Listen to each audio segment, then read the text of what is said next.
I thought I was paying for professional help. Turns out, I was funding my own humiliation. When you're desperate enough to trust a stranger with your career secrets, you learn real quick that desperation has a price tag, and it's always higher than what's written on the invoice. If our stories resonate with you, don't forget to like, comment, and tell us where you're watching from. This story was shared with us by one of our longtime viewers, and he wanted his experience heard. I was sitting in my Seattle apartment at 3 in the morning, scrolling through Upwork like a man possessed. 6 months. That's how long I'd been unemployed after my marketing director position got eliminated in another corporate restructuring. My savings account was bleeding out faster than my pride, and both were running dangerously low. The rejection emails had stopped coming because I'd stopped getting interviews. My resume looked like it was written in 2010 because, honestly, most of it was. I needed help, and I needed it desperately. That's when I found Pani's profile. 5-star rating across 47 reviews. Her portfolio showcased sleek resumes and LinkedIn profiles that looked like they belonged to Fortune 500 executives. Her rates were reasonable, $50 per hour for consultation, package deals starting at $500. But what caught my attention was her bio. I understand the struggle of career transitions and believe everyone deserves a second chance at professional success. I should have known that anyone who understood my desperation that well had probably caused it for others. I sent her a message at 3:17 a.m., trying to sound professional while fighting the urge to pour my heart out to a stranger. Hi Pani, I'm a marketing professional seeking help with resume modernization and career strategy. Would love to discuss your services. Her response came within 2 hours, which surprised me given the time difference. Hi Martin, thank you for reaching out. I can absolutely help you transform your career prospects. I specialize in helping experienced professionals like yourself navigate today's competitive job market. When would be a good time for a brief consultation call? I believe in building personal connections with my clients because your success is my success. That line hit me harder than it should have. Someone believed in my success. I hadn't heard that in months. Our first video call felt like therapy I couldn't afford. Pani appeared on screen in what looked like a modern Bangkok office, her English crisp and accent slight.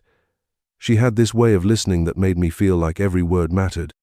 I found myself telling her things I hadn't admitted to anyone, how the layoff had crushed my confidence, how I was 52 and felt obsolete in a market that seemed designed for 20-somethings, how my wife's subtle disappointment was harder to bear than my own.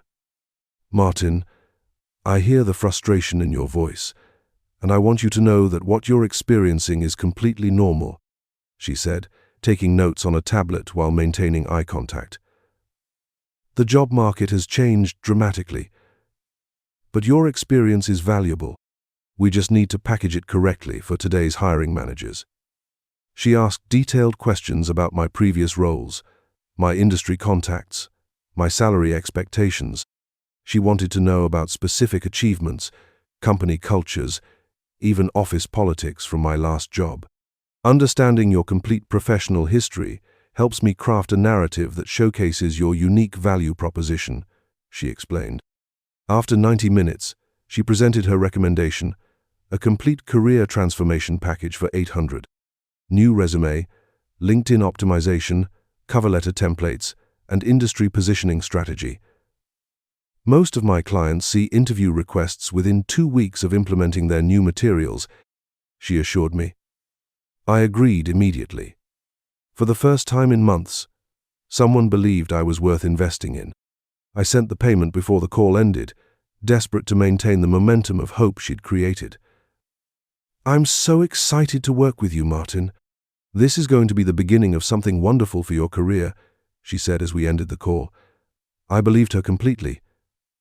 3 days later, Pani sent me draft materials that looked incredible. My resume transformed from a bland chronological list into a dynamic showcase of achievements and impact metrics. She'd repositioned my experience using modern terminology and strategic keywords. But then she called with additional recommendations. Martin, after reviewing current market trends for someone with your background, I think we should add industry research to ensure we're targeting the right opportunities, she said during our follow-up call. It's an additional 200, but it's crucial for positioning you competitively. That sounded logical. While she was at it, she suggested salary negotiation coaching for another 300. Most professionals leave money on the table because they don't understand their market value. This coaching will pay for itself with your first offer. Then, interview preparation for 400. Your technical skills are excellent, but interview styles have evolved significantly. Modern hiring managers expect specific communication approaches. Each edition felt necessary, logical, almost urgent. My credit card took hit after hit, but Pani's enthusiasm was infectious. She sent progress updates with encouraging messages. Working on your LinkedIn strategy today. You have such impressive experience. Found 3 target companies that would be perfect for your background. Your interview prep materials are coming together beautifully. The communication felt personal, almost intimate. She shared details about her own career struggles, how she'd built her consulting business from nothing after being overlooked for promotions in traditional corporate roles. I understand what it's like to feel undervalued, Martin. That's why I'm so passionate about helping people like us find the recognition we deserve. I began to see her as more than a contractor. She was my career savior, the person who finally understood my worth when everyone else had written me off. When she suggested executive coaching sessions at $150 per hour, I didn't hesitate. This is the final piece, Martin. Everything else was preparation. These sessions will give you the confidence and presence to command the room during interviews. The coaching sessions revealed Pani's true skill, though I didn't recognize it at the time. She had this way of building me up and tearing me down in the same conversation, creating a cycle of hope and dependency that kept me coming back for more. Martin, your experience is impressive, but your delivery lacks executive presence, she said during our 3rd session. You're apologizing for your value instead of owning it. That's why you're not getting the responses you want. She was right, of course. I did feel apologetic about everything: my age, my unemployment gap, my desperation. But then she'd offer a solution. I have a specialized module for executive presence that I usually reserve for C-suite clients. It's $250, but I think you're ready for that level of coaching. I paid for it. During another session, she criticized my interview responses. You're giving textbook answers, Martin. Hiring managers can smell rehearsed responses from a mile away. You need to develop authentic storytelling techniques. Another $200 for storytelling coaching. Each session left me feeling simultaneously hopeful and inadequate, like I was making progress but always falling short of some undefined standard.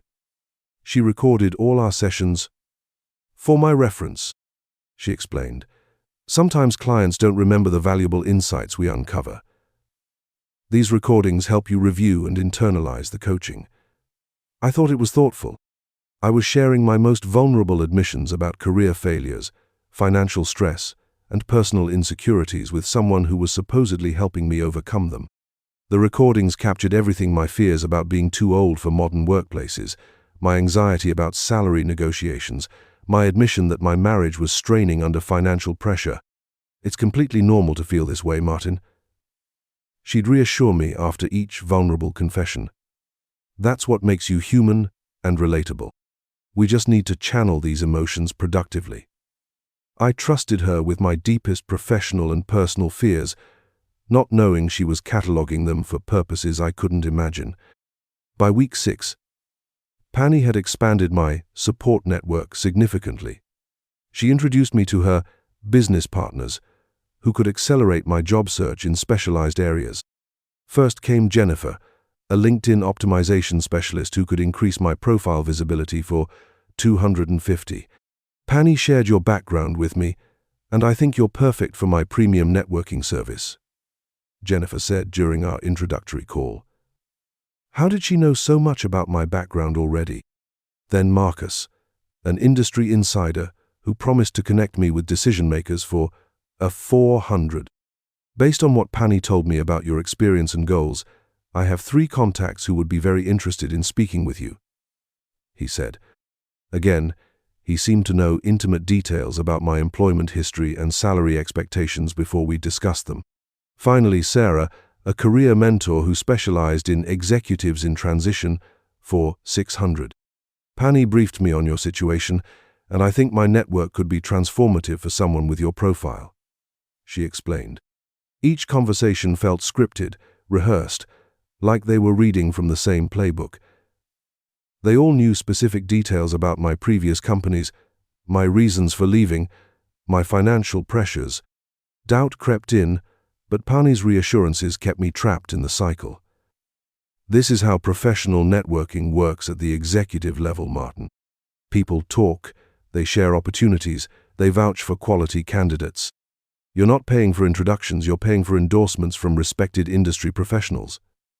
The sunk cost of my investment made questioning the process feel like admitting failure. I'd already spent over 40. Backing out now would mean losing everything I'd invested in my career recovery. So I kept paying, kept trusting, kept hoping that the next service would be the one that finally opened the doors I needed. I didn't realize I was paying for introductions to people who already knew everything about me because someone had sold them my information before our conversations ever began. Then my nightmare began with a phone call I'll never forget. Martin? This is Rebecca from TechFlow Recruiting. I have a marketing manager position that might interest you. Based on your current financial situation and unemployment duration, this seems like a realistic starting point. My blood went cold. I hadn't told any recruiter about my financial situation. The position was 40% below my previous salary, in a company I'd never heard of, for responsibilities I'd outgrown 5 years ago. How did you know about my financial situation? I asked. Rebecca paused. I'm sorry. I thought you were looking for immediate placement given your circumstances. Wasn't that in your profile notes? Profile notes? What profile notes? I ended the call and immediately contacted Pani. Pani, I just got a call from a recruiter who somehow knew about my financial situation and unemployment timeline. Did you share my information with recruiting agencies? Her response was immediate, but evasive. Martin, that's concerning. Your information should be confidential. Sometimes these things leak through LinkedIn or other platforms.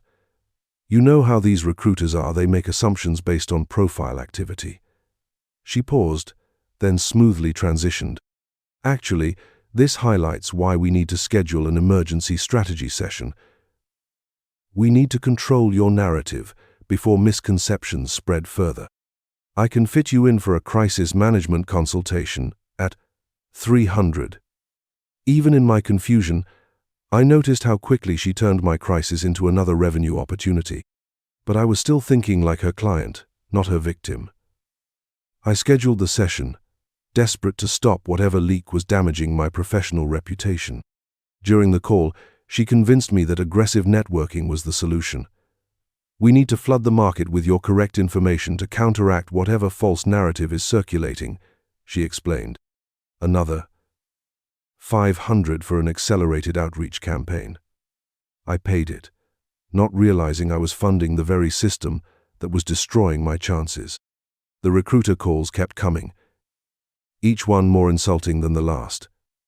Entry-level positions, temporary assignments, part-time consulting roles that paid less than unemployment benefits. Every caller seemed to have the same information about my desperate circumstances and willingness to accept reduced compensation. I was being positioned in the market as damaged goods, a distressed asset available at discount rates. The truth came from an unexpected source. David Chen, a LinkedIn connection from my previous company, sent me a private message that changed everything. Hey, Martin, weird question, but did you sign up for some kind of resume farming service? A recruiter just reached out about you with very specific details about your employment gap and financial pressures. Seemed like more than they should know. Resume farming. I'd never heard the term. But David explained it in a follow-up call. There are freelancers who collect detailed client information and sell it to recruiting agencies as leads. They position job seekers as desperate candidates who'll accept lowball offers. It's a secondary business model for some of these career service providers. My stomach dropped. I spent the next 3 hours researching everything I could find about Pani and her business practices. What I discovered made me physically sick. She maintained a secondary business called Talent Pipeline Solutions that licensed job seeker databases to recruitment agencies. Her website promised pre-qualified candidates with detailed psychological profiles and salary flexibility indicators. The testimonials were from recruiters praising the quality of leads and the depth of candidate information provided. My information was there, packaged and commoditized. My resume, salary history, personal struggles, and every vulnerable admission from our coaching sessions had been compiled into a marketing profile positioning me as a distressed asset available at below-market rates. The recorded sessions weren't for my benefit, they were market research for her secondary business. She'd been collecting compromising material on all her clients, building a database of vulnerable professionals she could sell to agencies looking for desperate candidates. I wasn't her client. I was her product.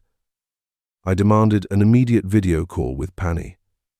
When she appeared on screen, her demeanor was different, cooler, more businesslike. "Martin, I understand you have some concerns.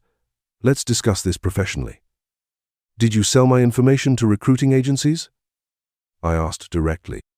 She didn't even pretend to be surprised by the question. "I think there's been a misunderstanding about our business relationship and the services provided." "That's not an answer. All of my clients benefit from increased market visibility through my professional networks. That's part of the value proposition I provide. You sold my personal information to recruiters without my consent." Her tone shifted, becoming defensive. "Everything I've done has been to help your career prospects. The recruitment partnerships help my clients get more exposure to opportunities. Isn't that what you wanted?" When I pressed harder, she became aggressive. "Martin, you signed agreements for all services provided. If you're unhappy with the results, perhaps the issue isn't with my methods, but with your unrealistic expectations given your employment situation." The mask had completely slipped. This wasn't the supportive career counselor who'd listened to my struggles with empathy. This was a cold businesswoman protecting her revenue stream. "I want my information removed from whatever databases you've created." She laughed. Actually laughed.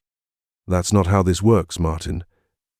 You can't unsend information that's already been processed through professional networks." Then came the threat that made everything clear. "I should also mention that our coaching sessions were recorded for quality assurance purposes. If you decide to pursue legal action or damage my business reputation, those recordings might become relevant to demonstrate the realistic assessment of your career prospects we discussed." She was threatening to release my most vulnerable confessions publicly if I fought back. Every desperate admission, every financial pressure, every personal failure I'd shared in confidence was now blackmail material. The call ended with her blocking me across all platforms. I sat in my apartment, staring at the screen, realizing I'd paid someone $12,000 to systematically destroy my career prospects while collecting evidence to ensure I couldn't fight back. The aftermath was brutal in ways I hadn't anticipated. The financial loss was obvious. $12,000 that I couldn't afford to lose, charged across 3 credit cards that were now maxed out. But the psychological damage ran deeper. I contacted my credit card companies, filed disputes, reached out to lawyers, and reported the situation to Upwork. Everyone expressed sympathy, but offered little recourse. Technically, Pani had delivered services, resume writing, coaching sessions, networking introductions. The fact that she'd monetized my information through secondary channels wasn't explicitly addressed in the contracts I'd signed in my desperation. The lawyers I consulted explained that proving damages would be difficult, since I couldn't demonstrate that her actions directly caused specific job rejections. "Did you read the terms of service you agreed to?" one lawyer asked. Of course I hadn't. I was desperate, and desperate people don't read the fine print on their salvation. Upwork's response was particularly frustrating. They investigated, and found that Pani had technically completed all contracted work. The secondary business wasn't conducted through their platform, so it fell outside their dispute resolution process. We understand your concerns, but our role is limited to the specific services contracted through our platform, their support representative explained. My account of events was noted, but Pani's profile remained active with her 5-star rating intact. I was trapped in a system that protected the provider over the victim, where technical compliance mattered more than ethical behavior. The most devastating realization was that my trust in professional relationships was completely shattered. Every future interaction with recruiters, career counselors, or networking contacts would be filtered through the lens of Pani's betrayal. How do you rebuild professional credibility when you can't trust the very people who are supposed to help you build it? For months afterward, the consequences of Pani's actions haunted every aspect of my job search. Recruiters continued calling with increasingly insulting positions, each one referencing information that could only have come from my compromised profile. I have a data entry position that might work for someone in your situation, one recruiter offered. Data entry. I had 25 years of marketing leadership experience, and someone was offering me data entry work because my profile indicated I was desperate enough to accept anything. Some recruiters were more direct about their sources. My database indicates you're flexible on compensation due to extended unemployment, another explained. This temporary assignment might be perfect for rebuilding your confidence. My recorded vulnerabilities were being used against me in every salary negotiation. Statements I'd made during coaching about my financial pressures were now positioned as evidence that I'd accept below-market offers. The violation felt fresh with every call. Other recruiters mentioned details that could only have come from our private sessions. One referenced my marriage stress, suggesting that a stable position would be good for my family situation. Another mentioned my age concerns, offering a role in a mature, friendly workplace. My most private fears and insecurities had been weaponized against me in the job market. I realized that Pani's violation would haunt my career prospects for years. Every database that contained my information would continue circulating it, each transfer making me appear more desperate and reducing my perceived market value. I was caught in a feedback loop, where my desperation had been monetized and multiplied, creating artificial evidence of unemployability that would follow me through every future job search. The only escape was to essentially start over with new professional accounts and a completely rebuilt network, abandoning years of career history because it had been contaminated by someone I'd trusted to help me. Rebuilding required patience I barely possessed and trust I thought I'd lost forever. I created new professional profiles, carefully crafted to exclude any information that Pani could have corrupted. I reached out to old colleagues directly, bypassing recruiting channels where my compromised data might surface. I developed new networking relationships through industry events and professional associations, slowly building credibility through face-to-face interactions rather than digital platforms.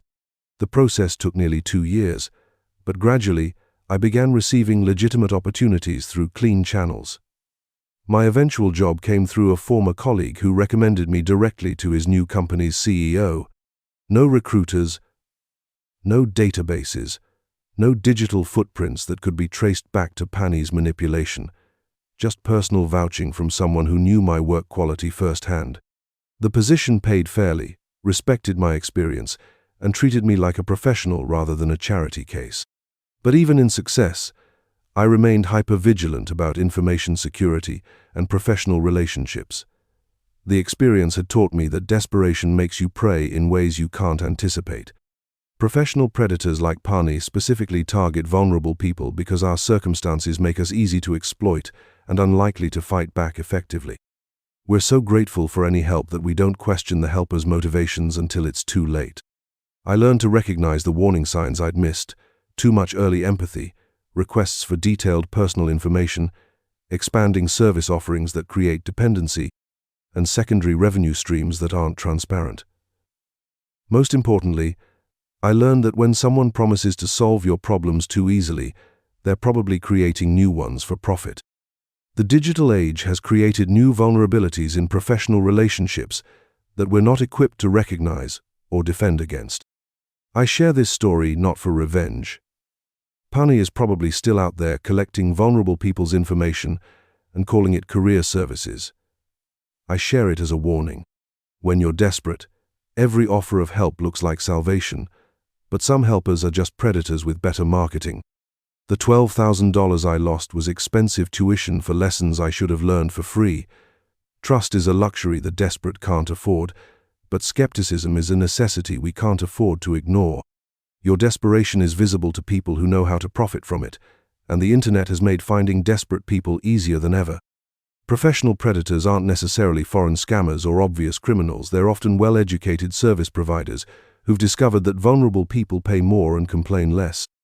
They position exploitation as empowerment and call emotional manipulation coaching. If someone promises to transform your career prospects quickly, ask yourself why they're so confident about solving problems that you haven't been able to solve yourself. If they request detailed personal information beyond what's necessary for the stated service, question their motives. If they introduce additional services that create dependency rather than independence, recognize the pattern. And if they make you feel like they're the only person who truly understands your situation, remember that understanding and exploitation often look identical from the inside.